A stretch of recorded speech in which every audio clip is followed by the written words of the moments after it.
Segunda carta del apóstol Pablo a los Corintios, capítulo 5, nos dice la Escritura, dice el apóstol Pablo, porque sabemos que si nuestra morada terrestre, este tabernáculo, se deshiciere, tenemos de Dios un edificio, una casa no hecha de manos, eterna en los cielos.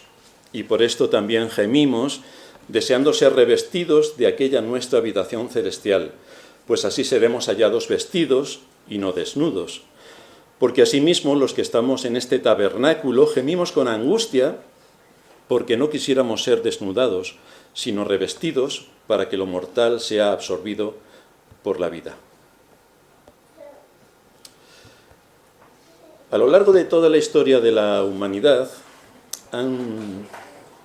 las sociedades han sufrido diversos tipos de percances, unas veces motivados por su propia necedad y otras veces originados por la providencia.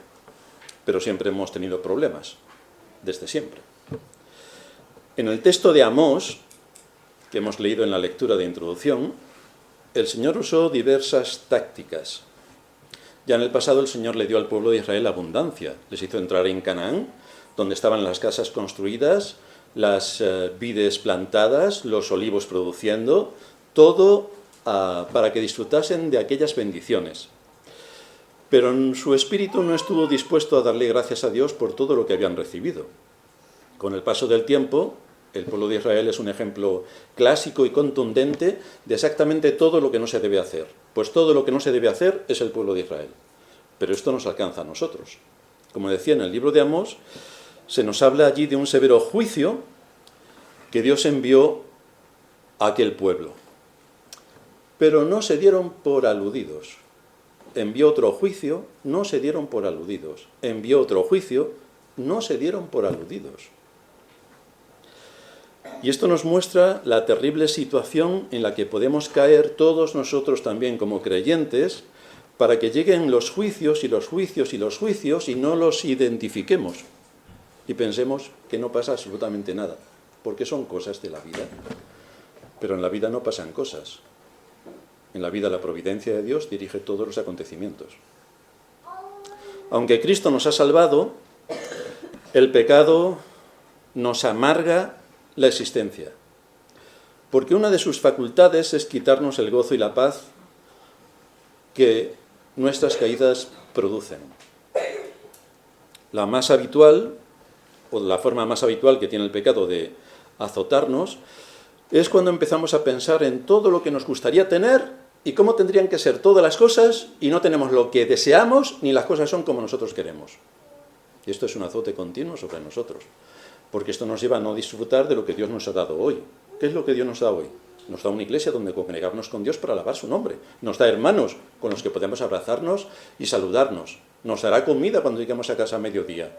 Más o menos nos podemos todavía mover sin que nos persigan. Entonces tenemos que disfrutar de las cosas que Dios nos da hoy y no esperar a ver si el Señor me da otras cosas. Me da una mejor casa, así que no disfruto de la que tengo porque estoy esperando una mejor casa. A ver si me da un mejor trabajo y tampoco disfruto de que Dios me está alimentando por medio de mi trabajo, ni le doy gracias por aquello que me ha dado. Así que aquí tenemos que prestar una especial atención a lo que Dios nos da.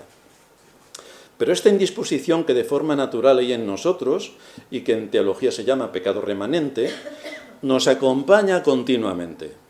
No nos va a soltar hasta que partamos al reino de los cielos. Y por supuesto, este pecado remanente lo hace con más énfasis cuando venimos a la adoración. Estamos en la serie sobre la doctrina de la Iglesia y por lo tanto es aquí donde me quiero centrar. Dice el apóstol Pablo en Romanos 7:21, así que queriendo yo hacer el bien, hallo esta ley, que hago todo excelentemente. Pues no.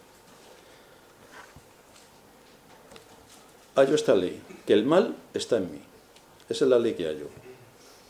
Y a vosotros os habrá pasado que queréis hacer todas las cosas con una excelencia superlativa y todo sale exactamente al revés.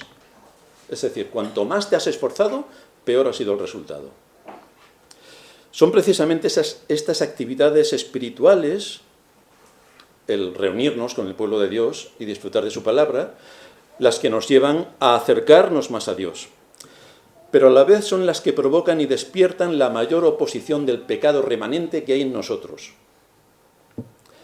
Si eres aficionado al fútbol, o al cine, o a cualquier otra actividad lúdica, el cuerpo no presenta ningún obstáculo para hacer aquello que quieres hacer.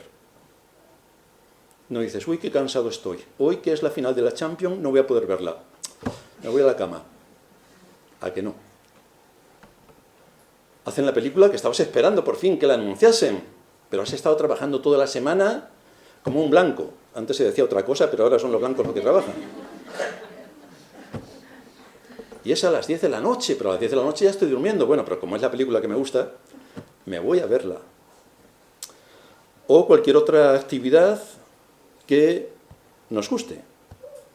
Así que aunque estés cansado, tengas sueño, no tengas tiempo, tus hijos estén berreando, o cualquier otra cosa que sería notable en otro ámbito, esto no te afecta para nada en tus cosas preferidas. Ahora, ponte a leer la palabra y di, hoy, todos los días, uno debe marcarse una disciplina. De 8 a 9, de 11 a 12, de 3 a 4, es mi hora para leer las Escrituras. Ya verás todo lo que ocurre. Como te esfuerces un poco, viene la Tercera Guerra Mundial, para impedirte leer. Voy a orar. Bueno, pues es imposible orar con un poco de paz y tranquilidad. Porque o los pensamientos se te van a otros sitios, o lo que es más probable, como lo hagas a última noche cuando ya estás en la cama, es que empieces diciendo, Señor, te amo, gracias, y aparece una Z detrás infinita. Ya te has dormido. O cuando hay que ir a adorar, entonces es cuando empieza una increíble indisposición con multitud de obstáculos por todos lados para que no puedas venir a adorar. Estoy cansado, estoy agotado, he pasado mala noche, los niños me han dado mala noche, el gobierno me ha dado mala noche, es que mañana tengo que ir a votar. Ocurren multitud de cosas el sábado por la noche, y esto lo saben los padres con niños pequeños, porque también es nuestra experiencia. El sábado por la noche Anaís, vamos, se lo pasaba toda la noche llorando. El resto de la semana no, pero el sábado por la noche sí. Así que lo digo por los padres jóvenes que luego no me cuenten, es que he pasado mala noche porque mi hijo, que no me lo cuenten, porque entonces se van a llevar una buena. Pero si superas esta prueba de obstáculos, y el diablo no puede impedir que vengas a adorarte y congregarte con el pueblo de Dios para rendirle tributo a su nombre, entonces si vienes, el propósito es que no adores. Anda, pues se me ha olvidado hoy traer los sacrificios espirituales que el pastor nos ha machacado cuáles son. Pues se me han olvidado. Vaya, qué casualidad. Pero si te acuerdas, encima es que pasan multitud de cosas para que tu mente esté en otro sitio. Hoy en el Día del Señor venimos a adorar a Dios. Y es por esta razón porque en este día se levantan multitud de enemigos para que no hagas lo que tienes que hacer. El diablo trabajando conjuntamente con el pecado que mora en nosotros, no soporta que te reúnas con tus hermanos en el Día del Señor y que entres al lugar santísimo donde nos exponemos ahora delante de su presencia para recibir su palabra. No lo quiere bajo ningún concepto, no lo quiere. Le repele todo lo que tiene que ver con Dios, a quien aborrece profundamente. Nuestro pecado remanente se manifiesta en toda nuestra personalidad, se manifiesta en nuestro cuerpo, en nuestra mente y en nuestro espíritu. Así que esto van a ser 3 sermones, en nuestro cuerpo, en nuestra mente y en nuestro espíritu. Hoy vamos a ver en nuestro cuerpo. 3 puntos también que sobresalen de nuestro tema. En primer lugar, la realidad de nuestro cuerpo. No sé si os habéis dado cuenta que tenemos cuerpos. Bienvenidos. En segundo lugar, el deber de dominar el cuerpo. Y en tercer lugar, el mandato que tenemos de revertir el orden que nos impone el cuerpo. Así que vamos a ver la realidad de nuestro cuerpo. El texto que hemos leído como base para nuestro sermón, 2 Corintios 5, nos dice que sabemos que si nuestra morada terrestre, este tabernáculo se deshiciere, tenemos de Dios un edificio, una casa no hecha de manos, eterna en los cielos. Y por esto también gemimos, deseando ser revestidos de aquella nuestra habitación celestial. Así que aquí Pablo está reconociendo que esta morada terrestre que tenemos, que es nuestro cuerpo, está limitado, está muy limitado.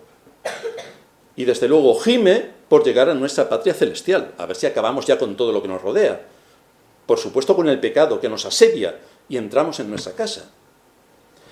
Hay un aspecto que no debemos olvidar, y es que las Escrituras le dan un alto valor al cuerpo. Y digo esto en contraposición con lo que ha mantenido generalmente la filosofía, cuando ha dicho, los gnósticos y algunos otros, que el cuerpo es malo. Los católicos también lo defienden. El cuerpo es malo. El cuerpo es malo. Por eso vemos que ninguno come filetes ni jamón, nada. Comen alcachofas y verduras, pero carne no. En esto también llegaremos. El asunto es que el cuerpo es una creación especial de Dios, porque cuando Dios formó el cuerpo, lo hizo con sus manos de la tierra y sopló aliento de vida, algo que no hizo con ninguna de las otras criaturas en la creación, pero con el ser humano sí. Como decía, bajo la influencia de la filosofía griega, estos ven el cuerpo como la cárcel del alma, como algo opuesto a lo celestial, y por lo tanto es despreciable, es malo. Todo lo que puedes hacer en contra del cuerpo, mejor. Pero esto no es lo que enseña la Escritura. De hecho, hay muchos también que piensan que cuando estemos gozando de la vida eterna, seremos almas desencarnadas. Estaremos en el cielo, como los angelitos, de nube en nube, flotando en el espacio estelar.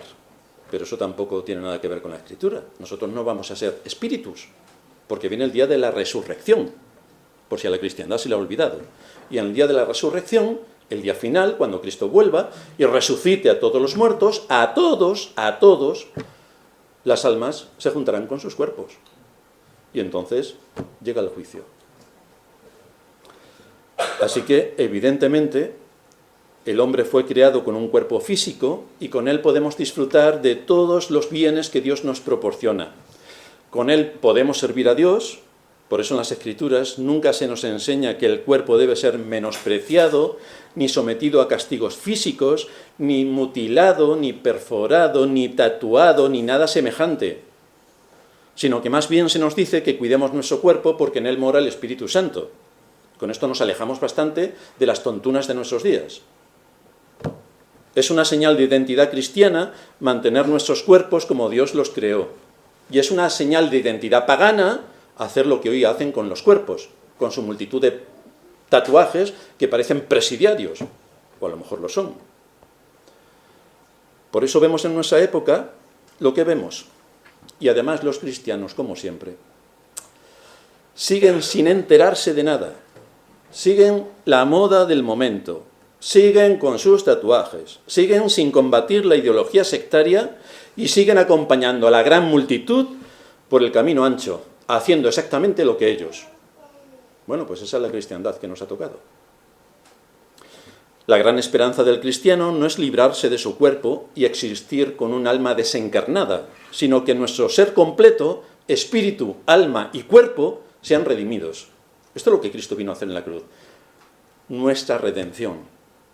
En nuestra vida futura, que será en esta tierra, nuestro espíritu, alma y cuerpo serán glorificados para servir a Cristo cuando venga. Esto lo dice Pablo en Primera de Tesalonicenses 5:23, y el mismo Dios de paz os santifique por completo y todo vuestro ser, espíritu, alma y cuerpo, sean guardados irreprensibles para la venida de nuestro Señor Jesucristo. Pero, queridos hermanos, esto todavía no ha ocurrido. Así que tenemos el problema de vivir en este mundo con este cuerpo. Mientras que estemos en esta tierra, debemos esperar otra fuente de obstáculos e impedimentos para impedir la adoración.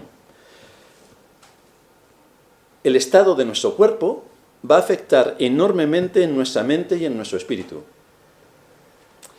Sin embargo, tenemos que animarnos en todo esto. Recordaréis que cuando Elías, después de degollar a cientos de sacerdotes falsos de Baal, degollar,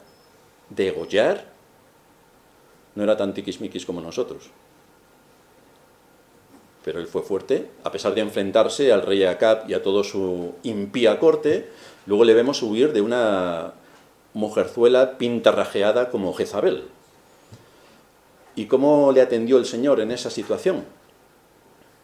Le dijo: Elías, léete 4 veces el Salmo 119 y verás cómo ya estás fuerte para el combate. No, el Señor le dio de comer, le envió cuervos y le dio agua, el arroyo de Querit, para que se reconfortara, porque estaba muerto. por el cansancio, por la fatiga, por el estrés. Así que el Señor le dio un tiempo de tranquilidad. Hay que comer y hay que beber. Y entonces el espíritu de Elías volvió a ser lo que era.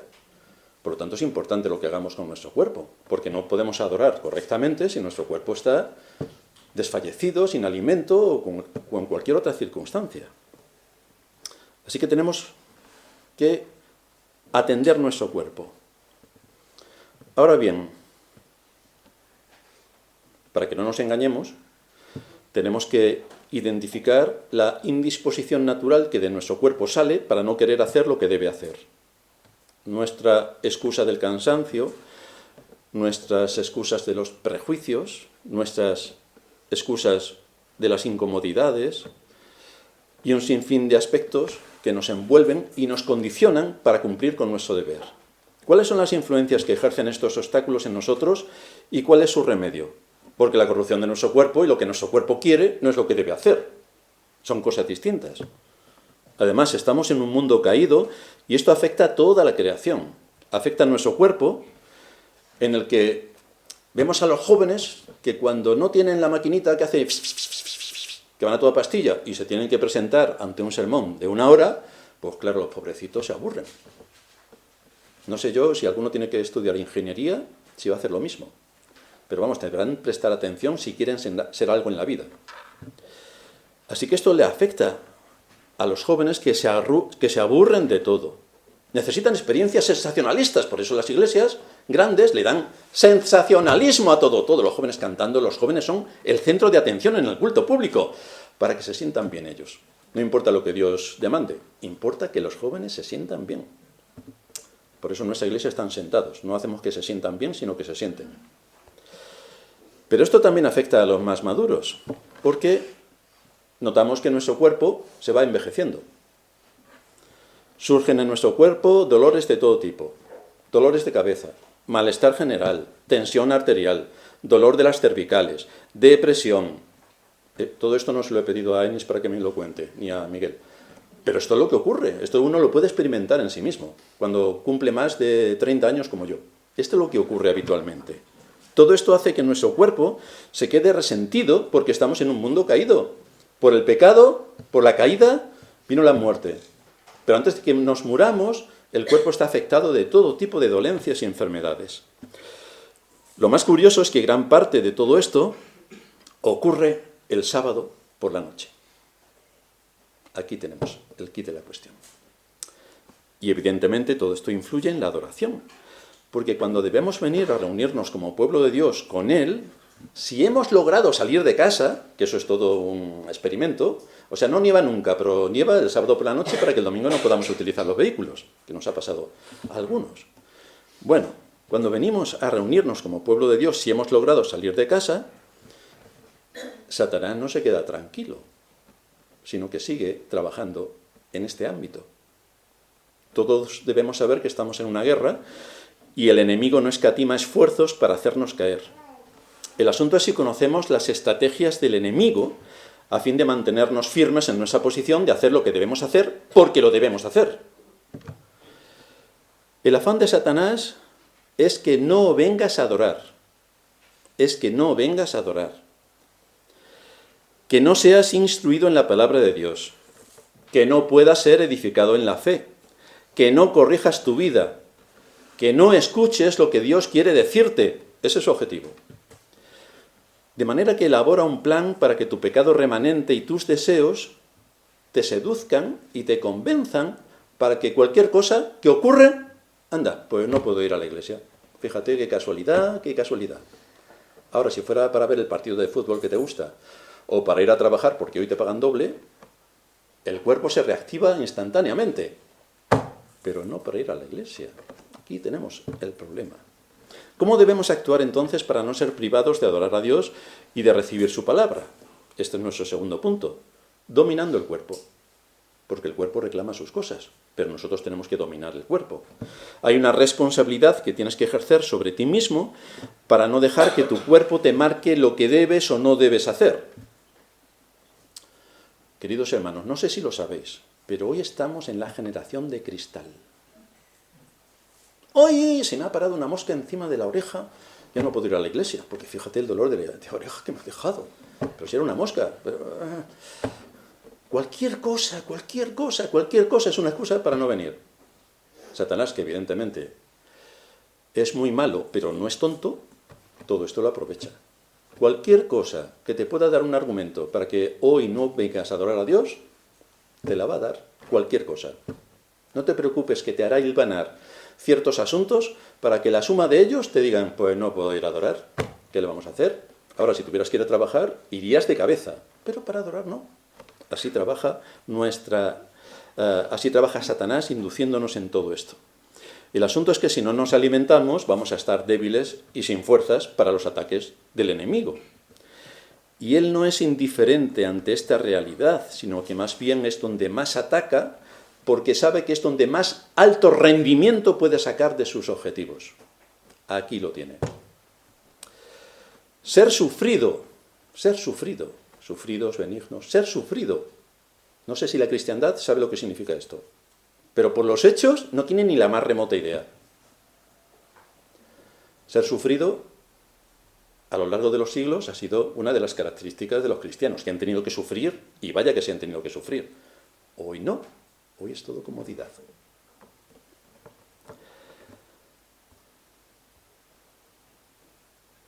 Una persona que no soporta el sufrimiento no puede cumplir sus compromisos.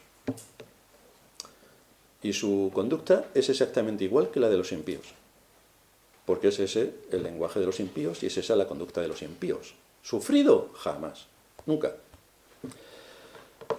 Pero ¿qué vemos, por ejemplo, en el apóstol Pablo? Un texto que aparece en 2 Corintios 11, 25 en adelante, y que nos dice lo que él tuvo que luchar por el Evangelio. Que a lo mejor hay que luchar, a lo mejor. 2 Corintios 11, 25. 3 veces he sido azotado con varas. Yo creo que a nosotros 3 veces no, media, nos azotan con varas y ya tenemos que pedir la baja para el resto de nuestra vida. Liquidados. 3 veces he sido azotado con varas. Con varas. Una vez apedreado. 3 veces he padecido naufragio. Una noche y un día he estado como náufrago en alta mar. En caminos muchas veces, en peligros de ríos, peligros de ladrones, peligros de los de mi nación, peligros de los gentiles, peligros en la ciudad, peligros en el desierto, peligros en el mar, peligros entre falsos hermanos, en trabajo y fatiga, en muchos desvelos, en hambre y sed, en muchos ayunos, en frío y en desnudez. Vaya, currículum. Esto lo pasamos a nuestra época y pensamos que nos están contando una historia, pero esto es una realidad de lo que Pablo y otros muchos en la antigüedad tuvieron que sufrir por defender el Evangelio. La mayor parte de todo esto fue a manos de las autoridades políticas y algunas otras a manos de los fanáticos religiosos que también imponían su ley porque tenían potestad para ello. Ahora bien, ¿cuántos de los famosos y populares de nuestros días han sufrido un 1% de lo que sufrió Pablo? Por defender la fe y por atacar con contundencia la idolatría a todos los niveles en los que se encuentra, la ideología sectaria y toda la parafernalia de rituales casi diabólicos que se llevan a cabo en las que se llaman iglesias. ¿Cuántos han salido para defender todo esto y poner el nombre de Dios en su lugar? Pues alguno que se le ha ocurrido decir algo fuera de contexto, rápidamente lo ha quitado, lo ha borrado y ha pedido perdón. Es como si Pablo, de todo lo que estaba predicando, dijera, queridos hermanos, no, que no quería molestar a nadie, a los judíos mucho menos. Y al César, hombre, si estamos aquí para servir al César. Pero Pablo no hizo nada de esto. ¿Cuántos de nosotros podríamos soportar situaciones de tensión completa en nuestro entorno por defender nuestros valores, donde podríamos perder nuestro trabajo? ¿Cuántos estaríamos dispuestos? Así a bote pronto diríamos, yo. Viene un cuento como el que vino hace unos años. Y vemos a la cristiandad que se sumó al cuento. Vamos, los primeros. Porque es amar al prójimo, si haces eso, claro. Ahora, todos los que se han muerto, esos no cuentan. Todo el lío que nos montaron en la iglesia por ese asunto, estábamos esperando ahora, que se ha demostrado que era un cuento de los cuentos, que vengan a pedir perdón. ¿Creéis que vendrán? Pues exactamente lo mismo pienso yo. ¿Cuánto estás dispuesto a trabajar para no permitir que tus hijos sean adoctrinados en el mal y quitar de su mente todo lo que la impía ideología sectaria les está inculcando en los colegios? ¿Cuánto tiempo vas a dedicar a tus hijos cada día para desincrustar todo lo que les están incrustando? ¿Cuánto tiempo vas a estar? Porque esta es una de nuestras responsabilidades. Leemos en las Escrituras, en 1 Corintios 9:25, todo aquel que lucha de todo se abstiene. Ellos a la verdad para recibir una corona corruptible, pero nosotros una incorruptible. Así que tenemos unas buenas motivaciones para la lucha. Pablo tenía un concepto claro de las dificultades que surgen en nuestro cuerpo para poder adorar y servir a Dios. Por eso dice, el que lucha de todo se abstiene. ¿Nosotros estamos en la lucha o no? Y si estamos en la lucha, ¿de qué nos abstenemos? Si quieres tener opciones de ganar, muchos años debes emplear en adiestrar tu cuerpo. Los que van a las Olimpiadas, si quieren ganar, ¿cuándo empiezan a entrenar? ¿La semana anterior? ¿O muchos años antes? Muchos años, como mínimo 4, pero muchos de ellos llevan 15, 10, 20 años ejercitándose para llegar a las Olimpiadas y obtener una medalla. O sea que esto es un trabajo de fondo y de mucho tiempo. Y esto implica que tienen que descansar cuando tienen que descansar. Tienen que dormir las horas que tienen que dormir. Tienen que comer exactamente lo que tienen que comer, no pueden comer otra cosa. O sea que hay una disciplina extraordinaria para que luego puedan obtener la recompensa. Para eso están luchando. ¿Y qué hace el cristiano? Pues como es hijo de Dios, todo en el mundo le irá bien. Con ese pensamiento, que es una horrible teología, así vemos a la cristiandad completamente perdida. Si no aplicamos disciplina en nuestra vida, no podemos obtener el premio. Y esto no quiere decir que la salvación se compra, sino si somos salvos, hay consecuencias en nuestra vida, hay cosas que tenemos que hacer. Por eso dice el libro de Amós, que leíamos en el capítulo 4, versículo 12, prepárate para venir al encuentro de tu Dios. Prepárate. De aquí nadie se va a escapar. Prepárate para venir al encuentro de tu Dios. Esto es lo que venimos a hacer en la adoración. La meta es llegar a su encuentro. Y esto requiere preparación previa. Aquí nos preparamos. Vamos adquiriendo conocimiento y la formación necesaria para saber cómo tenemos que andar en los caminos del Señor. Cómo tenemos que someter nuestra voluntad para obedecer la suya, cómo tenemos que negarnos a nosotros mismos, cómo tenemos que sacar todo el armamento que nos presta la Escritura para combatir a nuestro más mortal enemigo. Aquí aprendemos a identificar a nuestro enemigo y sus engaños. Aquí aprendemos a conocer las armas de las que disponemos para la batalla. Aquí aprendemos a tratar a nuestro corazón cuando nos esté engañando para hacernos creer que Dios nos ha abandonado. Pero es que esto a veces nos ocurre, que dejamos volar a nuestra imaginación por algunas cosas que han venido contrarias a lo que nosotros esperábamos y acabamos pensando, pues Dios me ha abandonado. Pero Dios nunca abandona a su pueblo, nunca. Así que esta es una de las promesas que debemos dejar bien armadas en nuestra mente. Nunca abandona Dios a su pueblo. Nos engaña también nuestro corazón diciéndonos, no voy a orar porque Dios no oye mi oración, porque no me hace caso, pero en fin, que no me hace caso. Pues menos mal que no te hace caso, porque a lo mejor si te hiciera caso estaría fatal. Así que lo que tenemos como nuestro deber es orar a Dios. Luego, en su voluntad y en su soberanía hará lo que tenga que hacer. Eso ya no es cosa nuestra, pero sí que es cosa nuestra orar. Y menos mal que el Señor no atiende casi ninguna de nuestras oraciones. Menos mal. Porque muchas veces no oramos con sabiduría.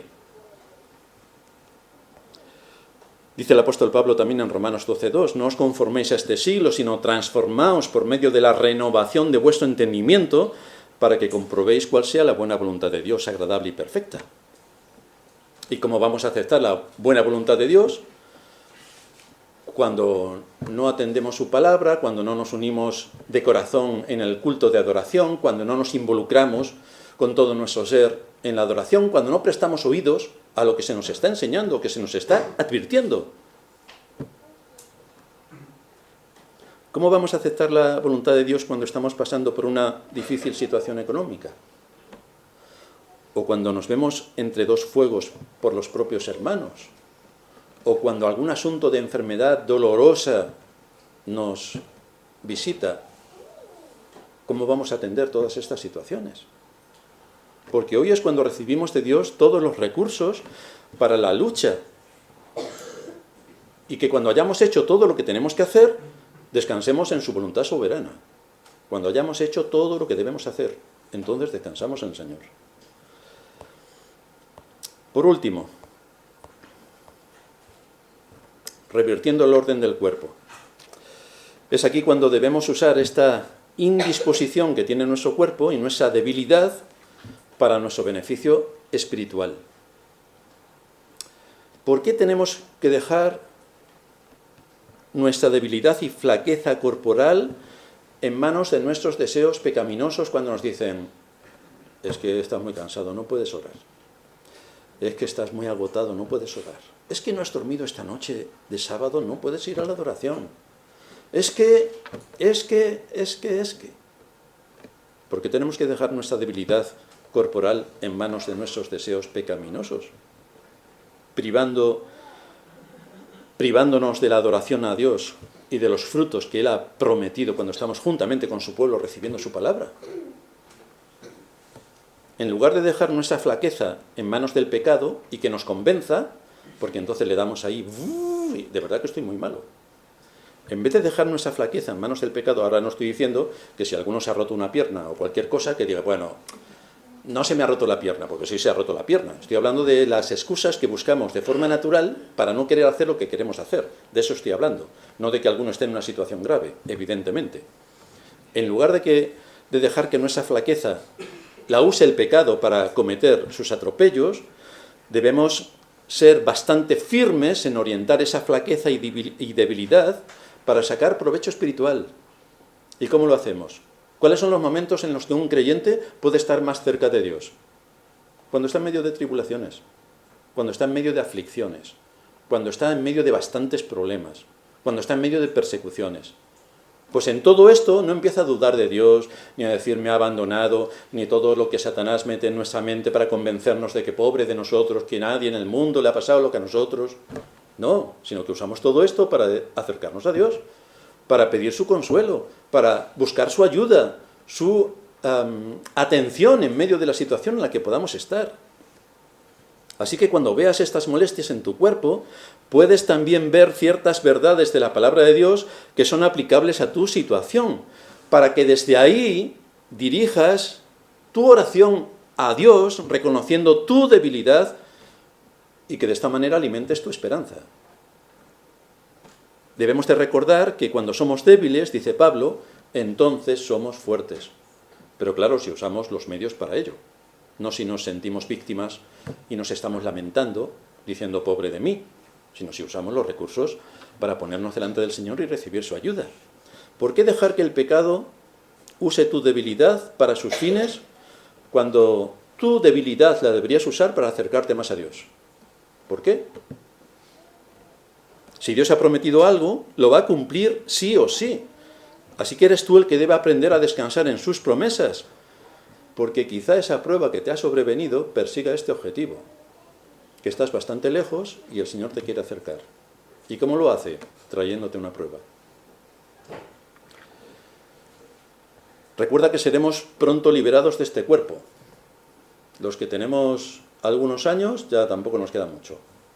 Los que son más jovencitos, pues ¿qué les quedará? 50, 60, 70 años. Dentro de 100 años no estamos ninguno. Gracias al Señor. Así que nos queda poco tiempo. Entonces, ¿qué vamos a hacer con el poco tiempo que nos queda? ¿No deberíamos buscar en la palabra de Dios aquello que nos supla todo lo que nuestro cuerpo no quiere darnos y tengamos entonces los recursos para acercarnos más a Dios y descansar en Él? Porque ya sabemos que ha dicho, no te dejaré ni te desampararé, y eso es para nosotros. Tenemos muchas promesas del Señor. Isaías 25:4. Porque fuiste fortaleza al pobre, fortaleza al menesteroso en su aflicción, refugio contra el turbión, sombra contra el calor. Pero esto va dirigido a nosotros. Es para nosotros. Es a nosotros a quien nos protege. Isaías 40:29. Él da esfuerzo al cansado y multiplica las fuerzas al que no tiene ninguna. ¿Estás en una situación como esta? Entonces necesitas refuerzos. ¿Cuánto tiempo usas en la oración? ¿Cuánto? ¿Cuánto escuchando a Dios hablarte? Meditando, por ejemplo, en los sermones del domingo. O leyendo algún buen libro que te oriente en la situación por la que ahora mismo estás pasando. Porque tenemos un mandato de escuchar con atención la palabra de Dios y un mandato superior que es la de aplicar la palabra de Dios. ¿Cuánto dedicas para alimentar tu alma con las promesas? Porque es lo único que te va a dar esperanza en la batalla, las promesas. Venceremos, porque Dios está con nosotros, pero tenemos que asirnos de las promesas y luchar a favor de ellas. Estas promesas fueron dichas para ti en tu debilidad. ¿No hemos comprobado esto en multitud de ocasiones? ¿Cuántas veces hemos venido indispuestos para la adoración? Entramos casi arrastrándonos porque no queríamos venir. Y el Señor ha venido a nuestra ayuda y nos ha bendecido y nos ha hablado y hemos salido reconfortados y dándole gracias por haber sido consecuente a nuestra situación. ¿Y a qué conclusión nos lleva esto? Pues a reconocer que el pecado remanente se rebela continuamente contra Dios y va a usar tu debilidad para alejarte de Dios durante la semana, para anular la adoración cuando vengas a adorarle, a fin de que no tengas comunión con Dios, ni progreses en el camino de santidad. Así que reconociendo la batalla en la que estamos inmersos, debemos tomar aliento y hacer que estas debilidades que nosotros tenemos puedan ser revertidas y convertidas en me voy a acercar más a Dios, voy a usar más los medios de gracia, voy a cultivar más la esperanza en las promesas que Dios envía para aquellos que están debilitados, porque son para mí. Y así podré hacer frente a la multitud de ataques que recibimos del maligno y que no descansan. Pero nosotros tampoco tenemos que descansar con aquellas armas que el Señor nos ha dado. Vamos a terminar en oración. Gracias te damos, Señor, por darnos en tu palabra todos los requisitos, todos los recursos que precisamos para mantener nuestro ritmo en la batalla. Sabemos que en muchas ocasiones flaqueamos y caemos, pero también sabemos que siempre que acudimos a ti encontramos el oportuno socorro, encontramos palabras de aliento que confortan nuestra alma. Así que te suplicamos que nos ayudes en medio de toda esta batalla para que podamos defendernos de los ataques del enemigo y podamos venir a adorarte con un espíritu dispuesto para escuchar y para aplicar. Te lo suplicamos en el nombre de Cristo nuestro Señor. Amén.